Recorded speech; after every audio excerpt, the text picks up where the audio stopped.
Welcome student. आज हमारा topic है डिस्कशन का, that is the structure of antibodies. Antibodies का स्ट्रक्चर हमें डिस्कस करना है। ओके, तो हम थोड़ा सा पहले रिवाइज कर लेते हैं। हमें पता है कि हमारे बॉडीज में जो WBCs होती है वो हमारे बॉडी की डिफेंस मैकेनिज्म है। ओके, हमें पता है कि WBC is the defence mechanism of our body, हमारे बॉडी की डिफेंस मैकेनिज्म है। WBC के जो लिम्फोसाइट सेल होते हैं, लिम्फोसाइट्स, आप लोगों को पता है कि हमने WBC को दो पार्ट में डिवाइड किया था। एक था अग्रैन्युलोसाइट, ओके, और दूसरा था ग्रैन्युलोसाइट। ओके, ग्रैन्युलोसाइट्स में जो न्यूट्रोफिल्स होते हैं वो फैगोसिटिक एक्टिविटी शो करते हैं, और अग्रैन्युलोसाइट में जो लिम्फोसाइट्स होते हैं वो फैगोसिटिक एक्टिविटी शो करते हैं। हमें ये चीज पता है, और हमने देखा है कि फैगोसिटिक एक्टिविटी मतलब किसी भी फॉरेन बैक्टीरियाज को एनगल्फ करना है। ओके, तो ये जो सेल है लिम्फोसाइट सेल, WBCs के जो लिम्फोसाइट सेल है, न्यूट्रोफिल्स है, मैक्रोफेजेस है, all are showing the phagocytic activity. ये सारे फैगोसिटिक एक्टिविटी शो करते हैं। फैगोसिटिक मतलब जब भी हमारे बॉडी में अटैक किया जाएगा तो उस टाइम हमारी इम्यूनिटी सिस्टम वर्क करेगी। तो वर्क करने वाले जो सेल है वो है लिम्फोसाइट्स। अगर मैं बोलूं कि ये हमारी ब्लड वेसल है, हमारी ये ब्लड वेसल है, और हमारी ब्लड वेसल पे अटैक हुआ है, कौन अटैक करेगा? एक माइक्रोब अटैक करेगा, बैक्टीरिया अटैक करेगा। ओके, ये सारे बैक्टीरियाज है। Okay, all are the bacteria जो अटैक कर रहे हैं हमारे बॉडी के ब्लड वेसल्स के ऊपर। अब देखो, अगर ये बॉडी के ब्लड वेसल्स के ऊपर अटैक कर रहे हैं तो ये हमारे बॉडी में एक एंटीजन, ये जो प्रोड्यूस करेगा, सबसे पहले इसका जो रिप्लाई आएगा वो एंटीजन प्रोडक्शन होगा। एंटीजन प्रोडक्शन मतलब जब भी कोई bacteria, pathogens, foreign substances attack करते हैं हमारे ब्लड वेसल पे तो पहला रिस्पॉन्स आता है एंटीजन प्रोडक्शन, और एंटीजन प्रोडक्शन के बाद में हमारे बॉडी में प्रोड्यूस हो जाती है एंटीबॉडीज। तो हमारे इम्यूनिटी सिस्टम के सेल्स को, लिम्फोसाइट्स को खुद के बॉडी सेल पता है, लेकिन जो अदर पैथोजेंस है, जो अदर माइक्रोब अंदर एंट्री कर रहे हैं, उसके वजह से जो एंटीजन बन रहा है, उसके वजह से जो इम्यून रिस्पॉन्स बन रहा है, तो ये लिम्फोसाइट्स क्या कर देते हैं? हमारे बॉडी सेल को एक्टिवेट कर देंगे। लिम्फोसाइट्स क्या करेंगे? हमारे बॉडी के न्यूट्रोफिल्स को, मैक्रोफेजेस को एक्टिवेट कर देंगे। किस चीज के लिए? इन्हें खाने के लिए। क्योंकि हमें पता है कि lymphocytes are two kinds, T lymphocytes और B लिम्फोसाइट्स। तो ये दोनों के दोनों क्या काम करेंगे बच्चों? कि इनका काम होता है, T लिम्फोसाइट्स रहे या फिर B लिम्फोसाइट्स या एंटीजन प्रेजेंटिंग सेल रहे, इनका काम होगा हमारे बॉडी के जो मेन पुलिस है, जिसे हम न्यूट्रोफिल्स बोलते हैं, मैक्रोफेजेस बोलते हैं, उनको एक्टिवेट करना। क्योंकि उनका काम है क्या? माइक्रोब्स को डिस्ट्रॉय करना, खाना। तो वहां पे एक एंटीजन प्रोडक्शन होगा, और एंटीजन प्रोडक्शन के बाद में हमारी इम्यूनिटी सिस्टम क्या करेगी? एंटीबॉडी का प्रोडक्शन स्टार्ट करेगी। क्या करेगी? एंटीबॉडी का प्रोडक्शन स्टार्ट करेगी। तो एंटीबॉडी होती क्या है? Actually it is the Y shaped structure. कैसा है ये? एक वाई शेप्ड स्ट्रक्चर है। अब जान लो, ये पूरा हमने डिस्कशन किया था इसके पहले के टॉपिक में। तो अब हमें पता है कि एंटीबॉडीज हमारे लिए कितनी इंपॉर्टेंट है। अगर हम बात करें एंटीबॉडीज के स्ट्रक्चर के बारे में, तो यहाँ पे मैंने एक स्ट्रक्चर ड्रॉ किया है। एक normal Y shape body present रहती है।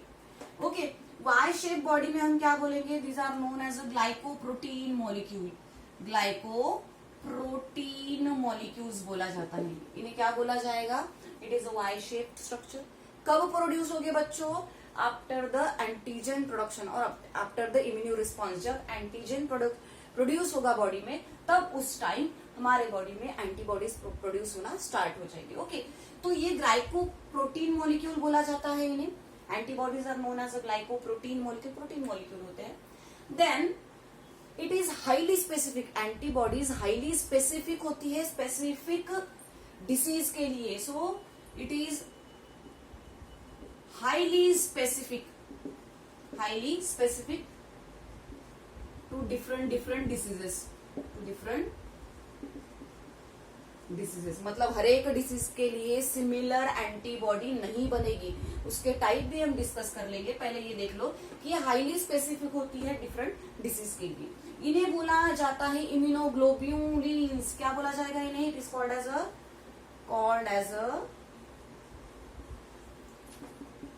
इम्यूनोग्लोब्यूलिन्स। इम्यूनोग्लोब्यूलिन्स, क्या बोला जाएगा, इन इम्यूनोग्लोब्यूलिन्स मॉलिक्यूल्स बोला जाता है, denoted by IgS, immunoglobulin molecule बोला जाता है। कैसा स्ट्रक्चर है बच्चों, it is Y shaped structure. क्या है यहाँ पे, वाई शेप स्ट्रक्चर है। अब हमारी बॉडी के जो एंटीबॉडीज है, ये एंटीबॉडीज कौन प्रोड्यूस करेगा, सबसे पहले कौन प्रोड्यूस करेगा, जो हमारे बी लिम्फोसाइट सेल होते हैं, ये हमने डिस्कस किया है। देखो बी लिम्फोसाइट जो है, बी लिम्फोसाइट जो सेल है वो क्या करेंगे बच्चों, प्लाज्मा सेल प्रोड्यूस करेंगे, प्लाज्मा सेल प्रोड्यूस करेंगे। हमने देखा है कि बी लिम्फोसाइट की मैकेनिज्म हमने प्रीवियस लेक्चर में पढ़ी थी, वहां पे हमने देखा था कि बी लिम्फोसाइट दो तरीके के सेल के क्लोन्स बना रहा है, एक था प्लाज्मा सेल और दूसरा था मेमोरी सेल। तो बी लिम्फोसाइट क्या करेगा, सबसे पहले प्लाज्मा सेल बनाएगा और प्लाज्मा सेल बनाता है एंटीबॉडी को, ओके, एंटीबॉडी को, ओके। तो क्या हुआ, अब बी लिम्फोसाइट ने प्लाज्मा सेल प्रोड्यूस किए और प्लाज्मा सेल एंटीबॉडी को प्रोड्यूस कर रही है, अब बनी है ये एंटीबॉडी। और हर एक एंटीबॉडी हर एक डिसीज के लिए डिफरेंट डिफरेंट तरीके की स्पेसिफिक रहती है, सारे डिसीजेस के लिए सिमिलर नहीं रहेगी बच्चों, सारे डिसीजेस के लिए सिमिलर नहीं रहेगी। अब ये जो है ये कितने अमाउंट में बनता है, तो पर सेकेंड 2000 एंटीबॉडीज बनती है हमारे बॉडी में, पर सेकेंड कितनी, 2000 एंटीबॉडीज प्रोड्यूस, कितनी बच्चों, पर सेकेंड 2000 एंटीबॉडीज हमारे बॉडी में प्रोड्यूस होगी, ओके। तो ये हुआ हमारा general discussion about the antibody, कि हमारे बॉडी में एंटीबॉडी सेल बहुत इंपॉर्टेंट होते हैं, एंटीबॉडी बनना बहुत इंपॉर्टेंट होता है, क्योंकि ये फाइट करते हैं against the different pathogens, against the different micro organism, या फिर हम उसे फॉरेन सब्सटेंसेस बोल सकते हैं, okay. So it is about the general discussion, कि हमने उसे ग्रुप ग्लाइकोप्रोटीन मॉलिक्यूल बोला है, ये इम्यूनोग्लोबिन मॉलिक्यूल्स भी इन्हें बोला जाता है, which is denoted by IgS। Along with that it is highly specific for different diseases, अलग अलग डिसीजेस के लिए हाईली स्पेसिफिक होती है। बी लिम्फोसाइट जो एंटीबॉडीज है हमारी बॉडी की, ये कौन बनाता है, तो बी लिम्फोसाइट जो सेल है वो प्रोड्यूस करते हैं प्लाज्मा सेल, और प्लाज्मा सेल प्रोड्यूस करती है एंटीबॉडीज। पर सेकेंड हमारे बॉडी में 2000 एंटीबॉडीज प्रोड्यूस होती है अगेंस्ट डिफरेंट इन्फेक्शंस और against the different pathogens. Now अब हमें पर्टिकुलर स्ट्रक्चर ड्रॉ करना है, देखना है एंटीबॉडी का।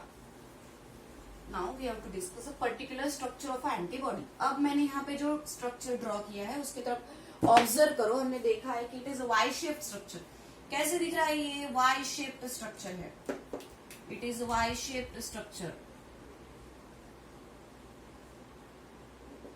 वाई के जैसे दिख रहा है, वाई शेप स्ट्रक्चर होता है।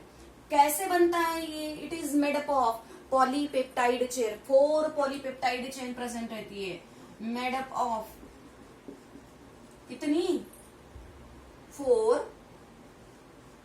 Polypeptide chain, polypeptide chain. क्योंकि बच्चों हमें पता है कि ये ग्लाइकोप्रोटीन है, तो प्रोटीन कैसे बनते हैं, तो ऑब्वियसली प्रोटीन कैसे बनेंगे, it is made from yes polypeptide chain combine होगी तो ये प्रोटीन मॉलिक्यूल बनेगा ना। तो पॉलीपेप्टाइड चेन प्रेजेंट होती है, कितनी पॉलीपेप्टाइड चेन प्रेजेंट होती है, 4 पॉलीपेप्टाइड चेन प्रेजेंट होती है। इन 4 पॉलीपेप्टाइड चेन में 2 हेवी चेन्स होती है, 2 क्या होगी, हेवी चेन होगी, और 2 लाइट चेन होगी। देखो जो डायग्राम में दिख रहा है वही आपको एक्सप्लेन करना है। ये जो दिख रही है आपको, this one, okay, red red red marker, चलो ये जो दिख रही है आपको, this one is the heavy chain. ये कौन सी चेन है, हेवी चेन है। और ये जो दिख रही है आपको, this one is shorter one है, this one is the light chain, okay. ये हेवी चेन है और लाइट चेन है। अब देखो जो पॉलीपेप्टाइड चेन है, ये जो पॉलीपेप्टाइड चेन आपको नजर आ रही है, this both the heavy and light chain बोलो, ये कंबाइन होती है, टुगेदर होती है, कनेक्ट होती है एक दूसरे के साथ, लिंक्ड होती है एक दूसरे के साथ डाइसल्फाइड बॉन्ड से। पॉलीपेप्टाइड चेन हेल्ड टुगेदर कर, कौन ज्वाइन कर रहा है, by the disulphide bond.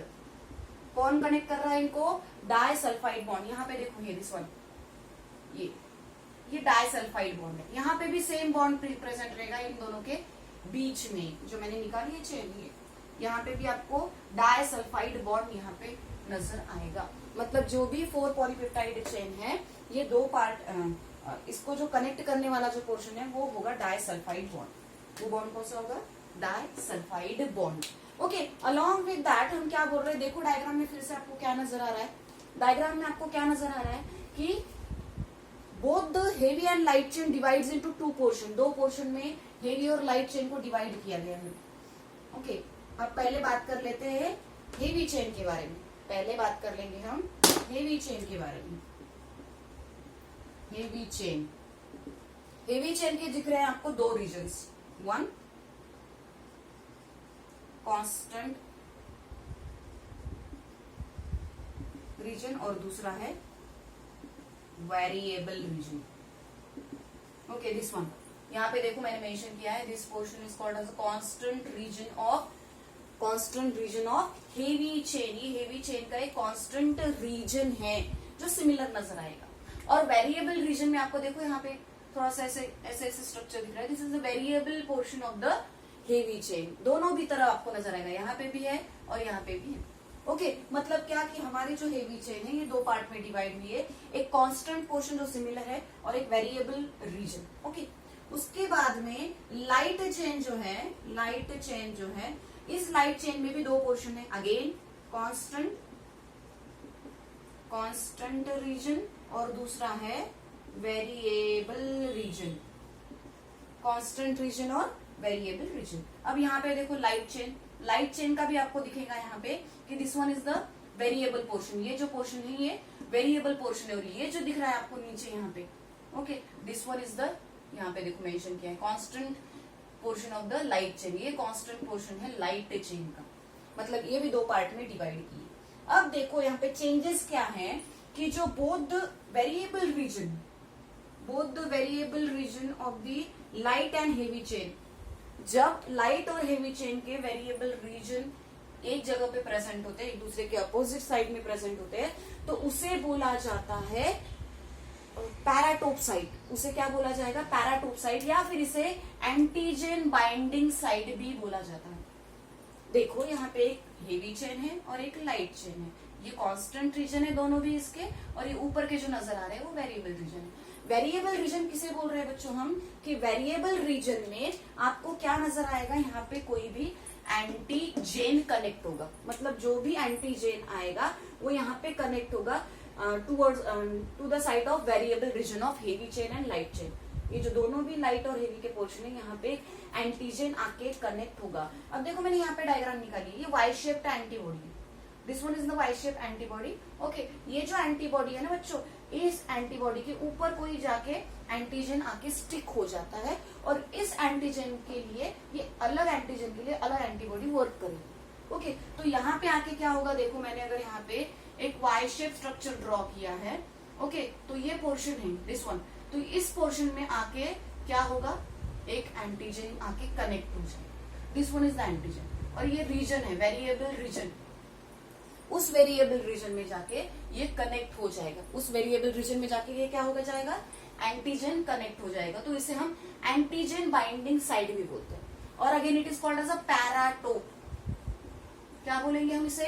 Paratope. जिस साइड में, on that side there is attachment of antigen, जिस साइड में एंटीबॉडी का ऐसा पोर्शन, जिस पोर्शन में आके एंटीजन बाइंड हो रहा है, जिस पोर्शन में आके एंटीजन बाइंड हो रहा है, उसे हम बोलेंगे व्हाट? एंटीजन बाइंडिंग साइट और पैराटोप। ध्यान में रखना, it is very much important, बहुत बार आपके एग्जाम में पूछा गया है पैराटोप। तो there is again one terminology that is epitope, वो भी मैं बताऊंगी, पहले आपको पैराटोप समझ लेना है कि पैराटोप ऐसा पोर्शन होता है जो एंटीबॉडी के ऊपर होता है, जहां पे एंटीजन आके स्टिक हो जाता है और एंटीजन एंटीबॉडी एक कॉम्प्लेक्स बन जाता है, और वो कॉम्प्लेक्स वर्क करता है अगेंस्ट द डिफरेंट पैथोजेंस और micro organism. Is it clear? मतलब हमें क्या चाहिए, हमें क्या जरूरी है यहाँ पे? अगर एंटीजन एंटीबॉडी कॉम्प्लेक्स बना, दिस वन, ये एंटीबॉडी है, ये एंटीजन है, इसे कंबाइनली बोला जाता है एंटीजन एंटीबॉडी कॉम्प्लेक्स। क्या बोला जाएगा इसे? Antigen antibody complex. तो ये जब कॉम्प्लेक्स बन जाएगा ना बच्चों, तो ये वर्क करेगा अगेंस्ट द डिफरेंट पैथोजेंस और डिसीजेस। तो हमारे लिए ये बनना बहुत इंपॉर्टेंट है। ओके, तो यहाँ पे अभी हमने एंटीबॉडी का स्ट्रक्चर देख लिया है, और एग्जाम में भी बहुत इंपॉर्टेंट होता है, ध्यान में रखना, एग्जाम में भी आपको बहुत इंपॉर्टेंट रहता है एंटीबॉडी का स्ट्रक्चर। एग्जाम में भी आपको बहुत इंपॉर्टेंट होता है एंटीबॉडी का स्ट्रक्चर। तो यहाँ पे क्या क्या प्रेजेंट है, रिवाइज कर लेते हैं। एंटीबॉडी के स्ट्रक्चर में वाई शेप होती है, इन्हें ग्लाइकोप्रोटीन मॉलिक्यूल बोला जाता है। Again it is called as immunoglobulins, again Y shape structure है। और हिंज, एक टर्मिनोलॉजी भूल गई मैं आपको बताने को, ये आर्म है, this is called as arm, ये हाथ है इसके, और ये नीचे का पोर्शन स्टेम है। ओके, जहां पे आर्म और स्टेम कनेक्ट हो रहे हैं, arm attach with a stem, arm attach with a stem, that portion is called as a hinge. उस पोर्शन को क्या बोलेंगे बच्चों हम? हिंज। जहां पे आर्म, एंटीबॉडी का आर्म और एंटीबॉडी का स्टेम एक ही जगह पे कनेक्ट हो रहे हैं, उस कनेक्टिंग पॉइंट को हम बोलते हैं हिंज। उस कनेक्टिंग पॉइंट को हम बोलेंगे हिंज। तो देख लो, दो रीजन में दो लाइट चेन है, दो हेवी चेन है, पॉलीपेप्टाइड चेन से बनती है। 4 पॉलीपेप्टाइड चेन है, जिसमें हमने डिवाइड किया टू हेवी टू लाइट। ये हेवी और लाइट दोनों भी अलग अलग वेरिएबल रीजन में डिवाइड हो गए, एक है कांस्टेंट रीजन और दूसरा है वेरिएबल रीजन। ये दोनों भी चेन में प्रेजेंट रहेगी। जो दोनों भी चेन के, हेवी और लाइट चेन के वेरिएबल रीजन है, उस पोर्शन को बोला जाता है एंटीजन बाइंडिंग साइट। उस पोर्शन को हम बोलेंगे एंटीजन बाइंडिंग साइट। और यहाँ पे एंटीजन आके स्टिक होगा और एक ऐसा कॉम्प्लेक्स बनेगा जिसे हम एंटीजन एंटीबॉडी कॉम्प्लेक्स बोलते हैं। और ये वर्क करता है against the different pathogens and micro organism. अब जहां पे ये स्टिक हो रहा है उस साइड को हम पैराटोप ऐसे भी बोलते हैं। ओके, अब देखो, जो एंटीबॉडीज होती है ना, ये जनरल इंफॉर्मेशन में बता रही हूँ कि एंटीबॉडीज जो होती है ना, वो अलग अलग तरीके की एंटीबॉडीज होती है। ओके, तो अलग अलग तरीके की एंटीबॉडीज इन द सेंस कि आपको पता है कि IgA, IgG, IgE, IgD और IgM, इतनी प्रकार की एंटीबॉडीज प्रेजेंट होती है। अभी आपको इन्फॉर्मेशन नहीं है तो मैं ज्यादा आपको कंफ्यूज नहीं करूंगी। जो एंट्रेंस के बच्चे हैं उन लोगों को मैं एक्सप्लेन करूंगी ये क्या होता है। IgA, IgG, IgE, IgD और IgM, ध्यान में रखना है आपको सिर्फ कि ये एंटीबॉडीज है। These are the kinds of antibodies which is present inside the body. हमारे बॉडी के अंदर प्रेजेंट रहने वाली काइंड्स ऑफ एंटीबॉडीज है, और ये अलग अलग इसके फंक्शंस होते हैं। ये भी फंक्शंस हम बाद में देखेंगे। ओके, हमें जो पहले देखना था वो था हमारा स्ट्रक्चर, एंटीबॉडी का स्ट्रक्चर जो हमारे यहाँ पे कंप्लीट हुआ। देन दूसरा जो स्ट्रक्चर आपको दिया है, there is a formation of antigen antibody complex. Okay, पहले antigen antibody complex, antigen antibody complex. Okay, यहाँ पे जो मैंने डायग्राम ड्रॉ की है, दिस वन, ये डायग्राम है हमारी एंटीजन एंटीबॉडी कॉम्प्लेक्स। ओके, तो ये डायग्राम जहां पे हम डिस्कस करते हैं एंटीजन एंटीबॉडी की इंटरैक्शंस, उन्हें बोला जाता है सेरोलॉजी। क्या बोलेंगे हम?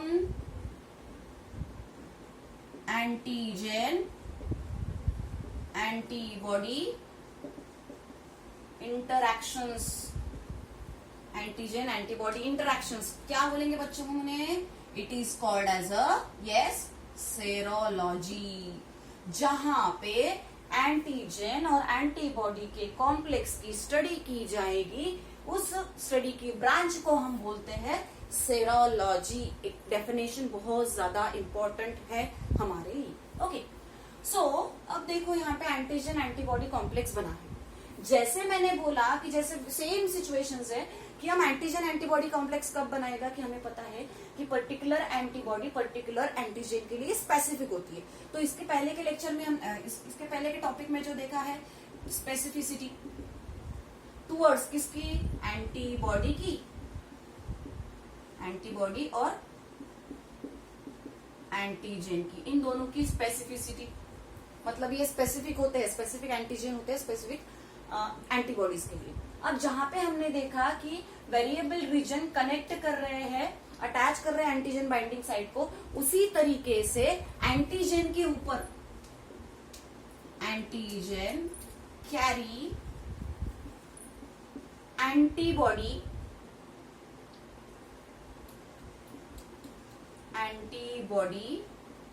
Binding site called epitope. क्या बोलेंगे बच्चों उसे? इपीटोप। इपीटोप्स मतलब क्या कि अब देखो ये जो साइड है, ये मैंने एंटीबॉडी निकाली यहाँ पे, दिस वन, ये जो एंटीबॉडी का पोर्शन है उससे हमने पैराटोप बोला है। लेकिन यहाँ पे तो एंटीजन आएगा ना, यहाँ पे एंटीजन आएगा। एंटीजन कैसे दिखेगा बच्चों? यहाँ पे अगर ये इसको डालना है यहाँ पे, ओके, ये रीजन है यहाँ पे, अगर इसको यहाँ पे डालना है, यहाँ पे अगर आना है किसी को, तो वो एंटीजन की जो साइट होगी ऐसे तरीके की, ओके। और ये जो दिख रहे हैं ना फ्लैप्स, इसमें ये जाके फिक्स हो जाएगा, लॉक एंड की मैनर बोलते हैं इसे, ओके। तो यहाँ पे ये साइड हो गई एंटीबॉडी की, ये साइड किसकी हो गई? एंटीबॉडी की। और ये जहां पे एंटीजन की साइड है जो एंटीबॉडी में जाके अटकेगी, antigen carry antibody binding site, क्योंकि एंटीजन में भी उसकी क्या होगी? बाइंड करने की एक साइट प्रेजेंट रहेगी, ओके। ये एंटीजन है, ये एंटीजन है। तो ये जो साइट है ना एंटीजन की, यहाँ पे एंटीबॉडी जाके फिक्स होगी, ओके, यहाँ पे एंटीबॉडी जाके फिक्स होगी। तो इस एंटीजन के साइड को हम बोलते हैं इपीटोप। बहुत बार एग्जाम में इपीटोप और पैराटोप पे क्वेश्चंस आए हैं, तो हमें पता होना चाहिए कि what is the basic difference और what is the position of epitope और पैराटोप। इपीटोप और पैराटोप की पोजीशन क्या है बच्चों, ये हमें पता होना चाहिए, ओके। नाउ अब एंटीजन कैरी बाइंडिंग साइट, उसे हमने इपीटोप बोला है, तो ध्यान में रखना, अगर एंटीजन की साइट होगी तो हम इसे इपीटोप बोलेंगे, अगर एंटीबॉडी की साइट होगी तो हम उसे पैराटोप बोलेंगे, उसे हम क्या बोलेंगे? पैराटोप। और ये जब कॉम्प्लेक्स बनता है, antigen antibody complex form in a manner called lock and key structure। उसे हम क्या बोलेंगे? लॉक एंड की स्ट्रक्चर। मतलब ये वो एंटीजन उस एंटीबॉडी से ही खुलेगा, दूसरी कोई भी चाबी उसे नहीं काम आएगी। तो ये लॉक एंड की मैनर है, दोनों एक दूसरे को लॉक करते हैं एक दूसरे के अंदर। तो जो स्पेसिफिक एंटीजन है उसी स्पेसिफिक एंटीजन से एंटीबॉडी ओपन हो सकती है, अदरवाइज से वो ओपन नहीं होगी। क्या जरूरत होती है एंटीजन एंटीबॉडी कॉम्प्लेक्स की? ओके, तो देख लो कि हमारे बॉडी में पर्टिकुलर एंटीबॉडी को रिकॉग्नाइज करने के लिए स्पेसिफिक एंटीजन प्रेजेंट होते हैं। तो वो जो बाइंडिंग साइड होती है वो लॉक एंड की मैनर से फॉर्मेशन होती है, ओके। अब ये जो लॉक एंड की मैनर है ये बहुत ज्यादा इंपॉर्टेंट है, किस चीज के लिए? पर्टिकुलर स्पेसिफिक एंटीबॉडी को आइडेंटिफाई करने के लिए। तो यहाँ पे जो रीजन इंपॉर्टेंट होते हैं दोनों भी केसेस में, इन केस ऑफ एंटीजन और इन केस ऑफ एंटीबॉडी, तो एंटीजन रहे या फिर एंटीबॉडी रहे, तो वहां पे variable regions are very much important for the formation of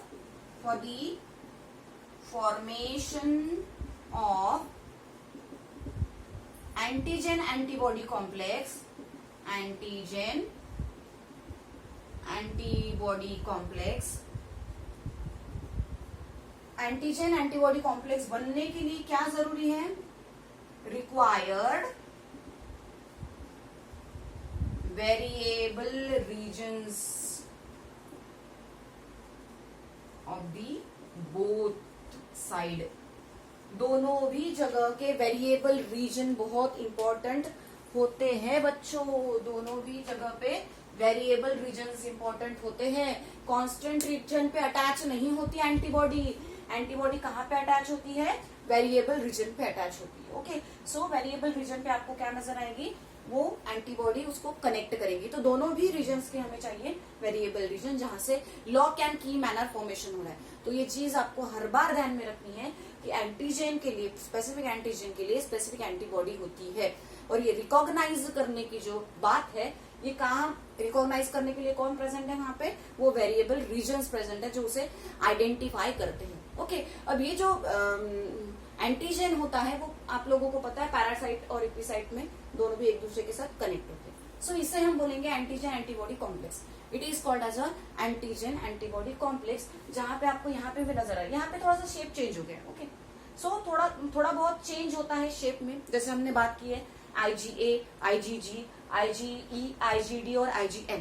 okay, तो ये सारे के सारे एंटीबॉडीज सिमिलर होगी, लेकिन इसमें थोड़ी थोड़ी बहुत वेरिएबिलिटीज आएगी जो आपको स्टडी में नहीं है, जब आएंगे हम जनरल डिस्कशन में उसका टॉपिक देख लेंगे। Okay, so it is about the antigen antibody complex. आज हमने डिस्कस किया है स्ट्रक्चर ऑफ एंटीबॉडी, और उसके बाद में हमने डिस्कस किया है structure of antigen antibody complex, जो बनना बहुत जरूरी है। अब यही जो एंटीजन है ये हमारे ब्लड पे भी प्रेजेंट रहते हैं, मतलब हमारे आरबीसीज पे भी एंटीजन प्रेजेंट रहते हैं। अगर एंटीजन हमारे ब्लड आरबीसीज पे प्रेजेंट है तो हमने उसे एक अलग नाम दिया था, वो है ब्लड ग्रुप। हमने genetic basis of inheritance chapter में ब्लड ग्रुप स्टडी किया है, वहां पे भी हमने देखा था कि ब्लड ग्रुप कैसे बनता है, कि अगर कोई एंटीजन प्रेजेंट है ब्लड आरबीसीज पे, अगर कोई एंटीजन प्रेजेंट है तो हम उसे बोलेंगे antigen A, antigen B, antigen A B और ए बी। इस तरीके से ब्लड को बनाना हमने सीखा था। इस चैप्टर में भी वही हमें चीजें डिस्कस करनी है, लेकिन इसके बाद में। Okay, thank you.